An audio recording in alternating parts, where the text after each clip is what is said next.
Hello everyone, how are you doing? This is MD Tech here for another quick tutorial.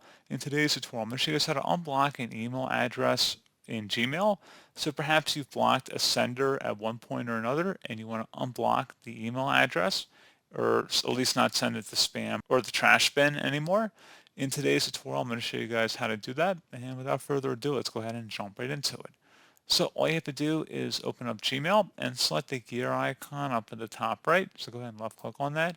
And underneath quick settings, you want to select see all settings.